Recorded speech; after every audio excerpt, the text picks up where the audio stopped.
O primeiro texto se encontra em 1 Tessalonicenses, capítulo 4, versículo 13 a 18, que eu quero ler para vocês. Ele fala assim: não quero, porém, irmãos, que sejais ignorantes acerca dos que já dormem, para que não vos entristeçais, como os demais, que já não têm esperança. Porque se cremos que Cristo morreu e ressuscitou, assim também aos que dormem em Cristo, Deus os tornará a trazer com ele. Dizemos-vos, pois, isto pela palavra do Senhor, que nós, os que ficarmos vivos para a sua vinda, não precederemos os que dormem, porque o mesmo Senhor descerá do céu com alarido e com voz de arcanjo e com trombeta de Deus, e os que morreram em Cristo ressuscitarão primeiro. Depois nós, os que estivermos vivos, seremos arrebatados juntamente com ele nas nuvens, a encontrar o Senhor nos ares, e assim estaremos para sempre com ele. Portanto, consolai-vos com essas palavras. Vamos dar aqui uma olhada em alguns termos que ele usa aqui, né? Primeiro termo, ele usa o seguinte, a expressão acerca dos que já dormem. O que está acontecendo?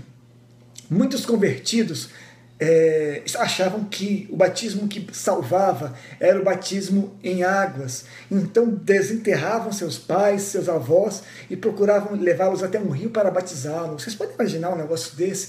Pessoas em estado avançado de putrefação, decrépitos, apenas carne podre, sendo batizados. E Paulo fala para eles: eu não quero que vocês ignorem as coisas que vão acontecer com os que já dormem. E aí explica para eles que não é isso que eles têm que fazer, para eles ficarem tranquilos. Ele usa a expressão nós, os que estivermos vivos. Não sei se você sabe, a primeira epístola de Tessalonicenses foi o primeiro livro do Novo Testamento a ser escrito. Quando Mateus, Marcos, Lucas, João escreveram seus evangelhos, primeiro e segundo Tessalonicenses, segunda, que é uma carta, né? Tessalonicenses já havia sido escrita. Então, Paulo escreveu isso muito próximo dos acontecimentos acerca da morte e ressurreição de Cristo. Então, nesse momento, Paulo acreditava que sim, ainda estaria vivo quando Jesus Cristo voltasse. Com o decorrer do tempo, Paulo amadurece e Deus dá a ele novas ferramentas. Isso é interessante. Deus nos revelará as coisas à medida em que nós estivermos preparados para essas revelações. Ele usa o termo arrebatados. Esse termo arrebatados é interessante. Em grego ele vem da expressão arpor. Daí que vem em português a expressão arpão, né? Você arpoa um peixe e o traz de volta. A expressão arpor, arrebatado em português, significa ser sacado, ser arrancado de seu lugar com violência e com força. Arrebatado de repente, ou seja, a vinda de Cristo não será para os que forem arrebatados, a pessoa não vai ficando translúcida e desaparecendo lentamente. Não, ela some de uma vez só. E as vestes simplesmente ficam por aqui. Outra expressão que ele usa é a encontrar o Senhor nos ares. O que significa isso? Por que essa expressão é interessante? Quando Paulo usa essa expressão a encontrar o Senhor nos ares, ele usa a expressão encontro, que era destinada apenas ao imperador. O império marcava uma reunião entre o súdito e o imperador, com hora, dia e local. Faltava essa reunião, nem pensar, era a morte certa.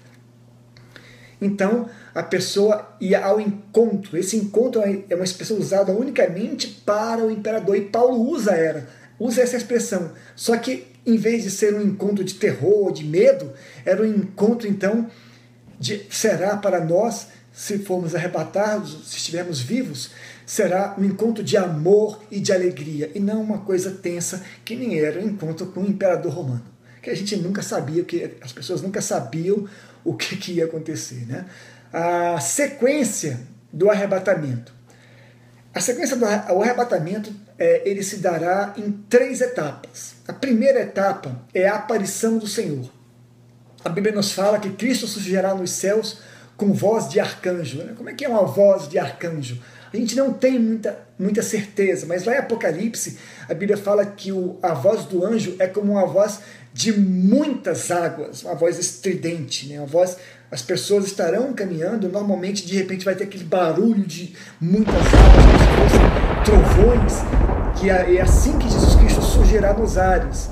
Acredito que esse evento será transmitido via satélite para o mundo todo. As pessoas poderão vê-lo, mas apenas as pessoas que tiverem em si a marca do Cordeiro poderão participar desse momento. Os outros serão apenas espectadores. A segunda etapa será a ressurreição dos mortos. Como é que se dará a ressurreição dos mortos? Todas as pessoas que reconheceram o senhorio, que se entregaram a Jesus Cristo, que o aceitaram como Senhor e Salvador e receberam a salvação de Cristo e morreram, essas pessoas primeiro ressuscitarão. Elas ressurgirão da onde estiverem.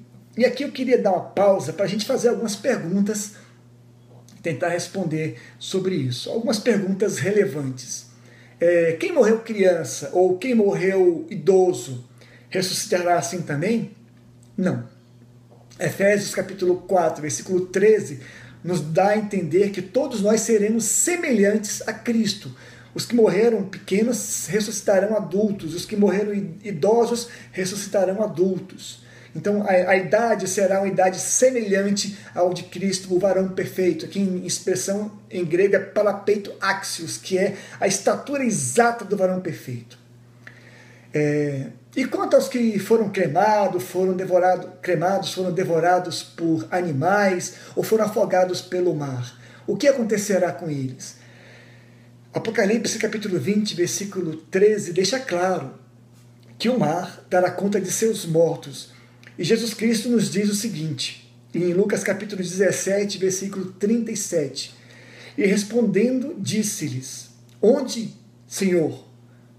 E ele disse, as pessoas perguntaram onde isso tudo vai, onde eles ressuscitarão. E Jesus Cristo responde, onde estiver o corpo, aí se ajuntarão as águias. Lucas 17, 37. O que significa dizer isso? Parafraseando, ali está o corpo. Então a águia, que é o espírito da pessoa, sai lá do plano da dimensão espiritual, vem para a dimensão espaço-temporal, vem para a Terra e forma com a Terra todos os elementos químicos e físicos necessários para a construção de nosso corpo. Então, se o meu avô Luiz, que morreu em Cristo, já deve estar só os ossinhos dele lá em Fortaleza, no cemitério, o espírito dele sai lá da dimensão espiritual, vem para a Terra e forma com a Terra de uma maneira maravilhosa e milagrosa o novo corpo dele. Então agora ele é um novo corpo, então esse corpo agora é glorificado instantaneamente para subir ao encontrar o Senhor Jesus Cristo nos ares. Homens ressuscitarão homens e mulheres ressuscitarão mulheres? Sim, homens ressuscitarão homens e mulheres ressuscitarão mulheres. Nós não seremos seres assexuados. A sexualidade faz parte do nosso corpo. O que acontece é que nós ressuscitaremos sem o instinto de reprodução, né?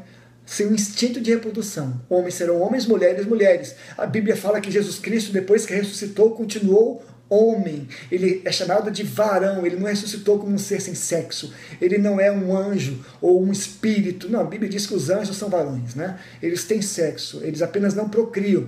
Jesus Cristo, respondendo sobre isso, lá em Marcos capítulo 12, versículo 25, nos diz o seguinte: na ressurreição dos mortos, os homens não tomarão mulheres, nem as mulheres maridos, mas serão como os anjos nos céus. O que significa dizer isso? Serão como os anjos nos céus. Os anjos, eles são varões. Eles não há anjas, né? Arcanjas e coisas do tipo. Isso é coisa do cinema e tal. A Bíblia fala que eles são homens, mas eles não casam e não se dão em casamento. O que Jesus Cristo está dizendo é que não haverá procriação no céu. Por quê? Porque a finalidade do casamento é a procriação. Na verdade, é isso, né? A Bíblia fala que deixará o homem a sua casa, se juntará à sua mulher e serão ambos uma só carne. E essa uma só carne não é porque eles fizeram sexo e são uma carne. Não, uma só carne é a criança que deve nascer desse casal. E no céu, depois de ressuscitados, não haverá procriação. Assim também como não haverá necessidade de comer. Poderemos comer, Jesus Cristo comeu, alguns anjos comeram, mas não há necessidade de comer, tá bom? Terceira etapa, o arrebatamento dos vivos, que eu espero participar e desejo que você participe também, amém? Que Deus nos arrebate, que se for possível não conheçamos a morte. Os que estiverem vivos na ocasião do arrebatamento de Cristo serão transformados, glorificados e se juntarão com Cristo e com os mortos que ressuscitaram logo depois. Então, você está aqui conversando, de repente você é arrebatado. Fica relógio, fica óculos, fica tudo aqui, e durante nessa subida você é glorificado. E aí entra o segundo texto que eu quero ler para vocês, que se encontra em 1 Coríntios, capítulo 15, versículos 51 a 56. Veja como é longo, né, esse texto, que a Bíblia nos diz o seguinte.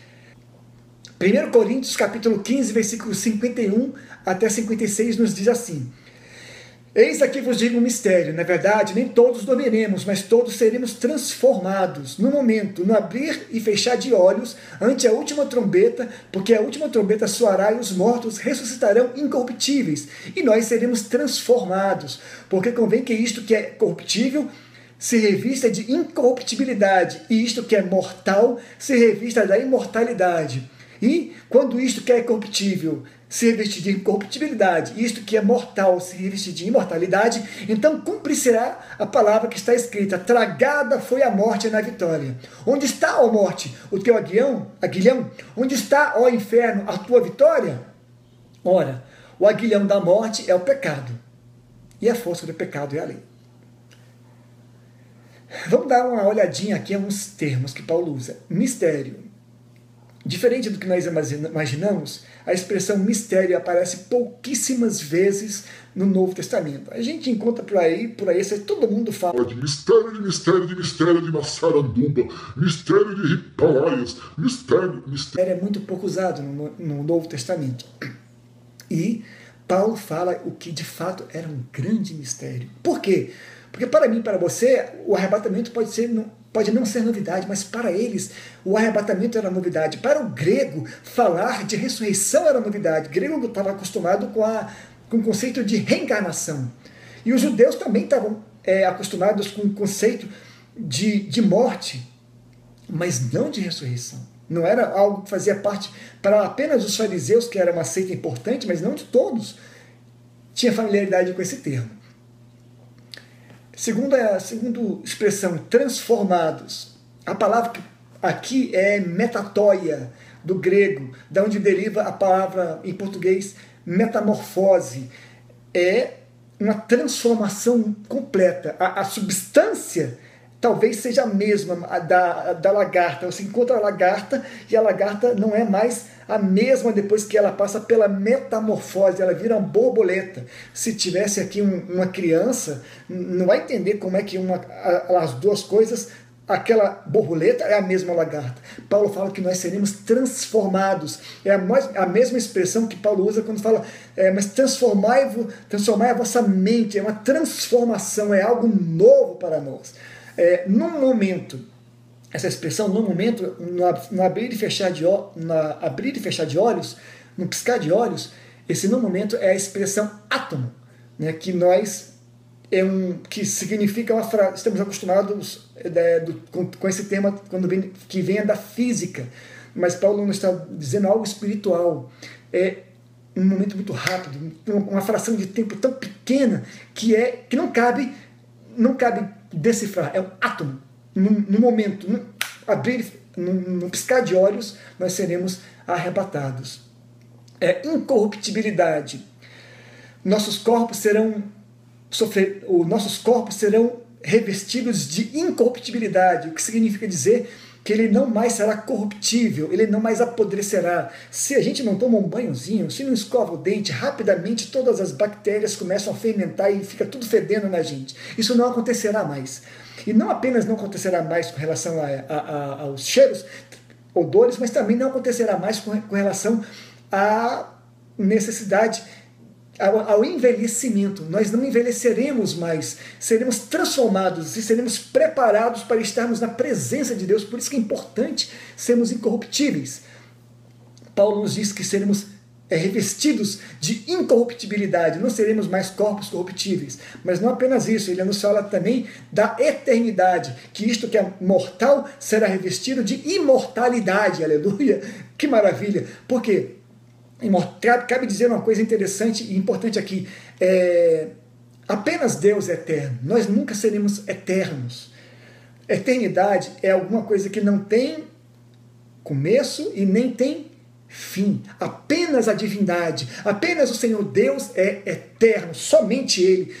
Todas as coisas são mortais ou imortais. Os demônios são imortais, mas mesmo eles tiveram um início e não terão fim. E nós seremos imortais. Tivemos um início nesse plano, nessa dimensão espaço-temporal, mas seremos transformados e migraremos para uma dimensão espiritual que nós sabemos não sabemos exatamente o que é, porque não temos ainda as faculdades em nós, os sentidos necessários para sabermos. Somos seres tridimensionais, mas quando nós ressuscitarmos em Cristo, ou quando formos arrebatados em Cristo e transformados, e revestidos de incorruptibilidade, e Deus nos der a imortalidade, então nós não seremos mais seres tridimensionais, seremos seres multidimensionais, estaremos em várias dimensões e veremos várias coisas diferentes. Os nossos olhos físicos serão transformados